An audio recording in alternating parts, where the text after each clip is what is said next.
មានរថយន្ត2គ្រឿងបានបើកបុកគ្នាពេញមកទំហឹងធ្វើឲ្យរថយន្តទាំង2គ្រឿងនេះរងការខូចខាតយ៉ាងដំណំកលេចទៅមកមើលរថយន្តមួយគ្រឿងដែលយើងទទួលបានប្រភពព័ត៌មានហ្នឹងគឺរថយន្តនេះគឺបើកចេញពីក្នុងសន្តាគារមួយកន្លែងបាទតាមបណ្ដោយផ្លូវ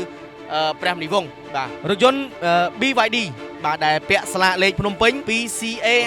5811បាទគឺបើកចេញពីក្នុងសន្តាគារមួយកន្លែងបាទសន្តាគារភ្នំពេញមកដល់ចំណុចកាត់ហេតុក៏បានត្រូវរថយន្ត GN8 បាទបុកចំតាគៀកធ្វើឲ្យរថយន្ត BYD នេះដាច់កង់ក្រោយរងការខូចខាតយ៉ាងដំណំនេះគឺជារថយន្ត BYD រងការខូចខាតដាច់កង់បាត់ហើយយើងអត់ទាន់ដឹងថាការដោះស្រាយដោយរបៀបម៉េចទេរថយន្តបាទ GN8 ដែលពាក់ស្លាកលេខភ្នំពេញ 2CE 37 8គុតក៏ធ្វើដំណើរតាមបណ្ដោយផ្លូវព្រះមនីវង្សក្នុងទិសដៅរបស់គាត់ពីជើងទៅត្បូងមកដល់ចំណុចកាត់ហេតុក៏បានបុកគ្នាជាមួយនឹងរថយន្ត BYD នេះបាទដោយរថយន្ត BYD នេះគាត់ឆ្លងបាទគឺបត់ចេញមកក៏បុកពេញមកទំហឹងបាទធ្វើឲ្យរថយន្ត NG8 និងរថយន្ត BYD នេះគឺរងការខូចខាតយ៉ាងដំណំបាទទាំង2គ្រឿងតែម្ដងជុំវិញករណីគ្រោះថ្នាក់ចរាចរណ៍ខាងលើនេះគឺខូចខាតតែរថយន្តទេហើយអត់ដឹងថាខាងណាខុសក៏ដឹងថាខាងណាត្រូវដែររវាងអីនឹងអីដែរបងឡានរថយន្តមកពីណាទៅណាដែរបង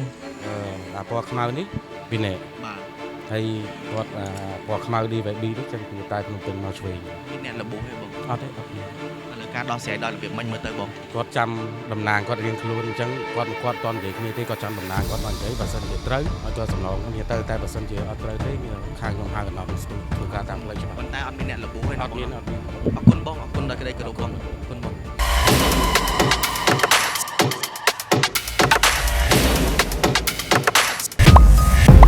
ភេសជ្ជៈបើកម្លាំង Powerade អនុភាពឆ្ពោះទៅភាពជោគជ័យអាហារបំពន់ស៊ីបែប៉ារីជាប្រភេទអាហារបំពន់ដែលផលិតនៅប្រទេសបារាំងមានប្រសិទ្ធភាពខ្ពស់ក្នុងការដោះស្រាយបញ្ហាសុខភាពទាំងអ្នកមានសុខភាពទ្រុឌទ្រោមនិងអ្នកមានសុខភាពរឹងមាំក៏អាចពិសាបានព្រោះអាហារបំពន់ស៊ីបែប៉ារីមានសមត្ថភាពខ្ពស់ក្នុងការការពារការកើតជំងឺមហារីកកាត់បន្ថយដុំគីរដូវមកមិនទៀងបញ្ហារោគស្ត្រីការពារការកើតជំងឺទឹកនោមផ្អែមដោះស្រាយបញ្ហាក្រពះពោះវៀនអស់កម្លាំងលហិតលហៃវិលមុខកោខ្យល់ញឹកញាប់គិតច្រើនគេងមិនលក់ឈឺសន្លាក់លើឈាមលើជាតិខ្លាញ់អាស៊ីតឬដួងបាតនោមញឹកមេរោគក្នុងថ្លើមនិងអាចជួយសម្រួលបញ្ហាផ្សេងៗជាច្រើនទៀតទំនាក់ទំនងទិញតាមរយៈ Facebook Page ឬលេខទូរស័ព្ទខាងក្រោម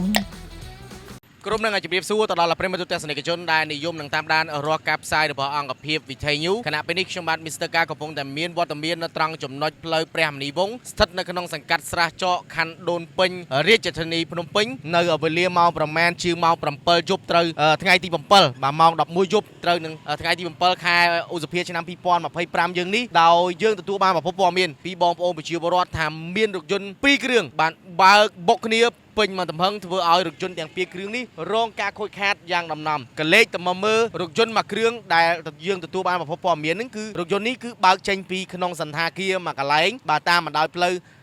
ព្រះមនីវង្សបាទរថយន្ត BYD បាទដែលពាក់ស្លាកលេខភ្នំពេញ 2CA 5811បាទគឺបើកចេញពីក្នុងសន្តាគារមួយកន្លែងបាទសន្តាគារភ្នំពេញមកដល់ចំណុចកាត់ហេតុក៏បានត្រូវរថយន្ត GN8 បាទបុកចំតាគៀកធ្វើឲ្យរថយន្ត BYD នេះដាច់កង់ក្រោយរងការខូចខាតយ៉ាងដំណំនេះគឺជារថយន្ត BYD រងការខូចខាតដាច់កង់បាត់ហើយយើងអត់ទាន់ដឹងថាការដោះស្រាយដោយរបៀបម៉េចទេយើងឃើញមានវត្តមានរបស់សមាជិកមកដល់ទីតាំងចំណុចកាត់ហេតុដែរឃើញមានវត្តមានប៉ុស្តិ៍បានមកដល់ទីតាំងចំណុចកាត់ហេតុជុំវិញករណីគ្រោះថ្នាក់ចរាចរណ៍នៅត្រង់ចំណុចផ្លូវព្រះមនីវង្សនេះតែម្ដងហើយយើងទៅកលេចទៅមើលរថយន្តបាទ G បាទ N3 នេះគឺជារថយន្តបាទប្រភេទសិតតែប្រភេទបាទចិនរថយន្តទំនើបដែរបាទ5 60000ទេតារថយន្តបាទ GN8 ដែលពាក់ស្លាកលេខភ្នំពេញ 2CE 37 8គុតក៏ធ្វើដំណើរតាមបណ្ដោយផ្លូវព្រះមនីវង្សក្នុងទិសដៅរបស់គាត់ពីជើងទៅត្បូងមកដល់ចំណុចកាត់ហេតុក៏បានបុកគ្នាជាមួយនឹងរថយន្ត BYD នេះបាទដោយរថយន្ត BYD នេះគាត់ឆ្លងបាទគឺបត់ចេញមកក៏បុកពេញមកទំហឹងបាទធ្វើឲ្យរថយន្ត NG8 និងរថយន្ត BYD នេះគឺរងការខូចខាតយ៉ាងដំណំបាទទាំង2គ្រឿងតែម្ដងជុំវិញករណីគ្រោះថ្នាក់ចរាចរណ៍ខាងលើនេះគឺខូចខាតតែរថយន្តទេហើយអត់ដឹងថាខាងណាខុសក៏ដឹងថាខាងណាត្រូវដែរបាទដោយសារតែយើងដឹងត្រឹមថារថយន្តមួយចេញពីក្នុងសន្តាគាររថយន្តទៀតគឺផ្លូវត្រង់បាទគ្រាន់តែដឹងថាបុកគ្នាពេញមកទំហឹងនេះគឺអត់មានអ្នកណាលបួស ឬគ្រោះថ្នាក់ដល់អាយុជីវិតទេគឺខូចខាតតែរថយន្តនិងរថយន្តទាំងពីរគ្រឿងសិតសឹងតែជារថយន្តស៊េរីទំនើបហើយនិងរថយន្តថ្មីទាំងអស់បាទនេះគឺជារថយន្ត GN8 នេះគឺខូចខាតរបស់គាត់ណាផ្នែកមកចំហៀងរថយន្តចង្គៀងបាទកាងបាទផ្នែកមកកាត់មុខនេះគឺខូចខាតហើយយើងអត់ដឹងថាការដោះស្រាយដោយរបៀបម៉េចទេឥឡូវនេះបាទឲ្យពួកគាត់ចរចាគ្នាចោះបាទជុំវិញករណីគ្រោះថ្នាក់ចរាចរណ៍បានកើតឡើងនៅត្រង់ចំណុចផ្លូវព្រះនិវង្សនេះឥឡូវនេះ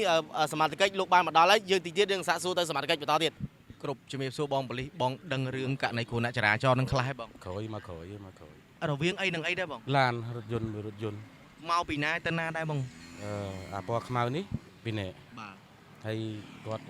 ពណ៌ខ្មៅ DVB នេះចឹងពីតែភ្នំពេញមកឆ្វេងមានអ្នករបួសហ៎បងអត់ទេអត់មាន ឥឡូវការដោះស្រាយដោយរបៀបម៉េចមើលទៅបងគាត់ចាំតំណាងគាត់រៀងខ្លួនអញ្ចឹងគាត់អត់តន់និយាយគ្នាទេគាត់ចាំតំណាងគាត់មកនិយាយបើសិនជាត្រូវឲ្យគាត់សំណងគ្នាទៅតែបើសិនជាអត់ត្រូវទេមានខាងខ្ញុំហៅកណ្ដោតមកស្ទូចធ្វើការតាមផ្លូវច្បាប់ប៉ុន្តែអត់មានអ្នករបួសទេអត់មានទេបងអរគុណបងអរគុណដល់ក្តីគោរពបងអរគុណបង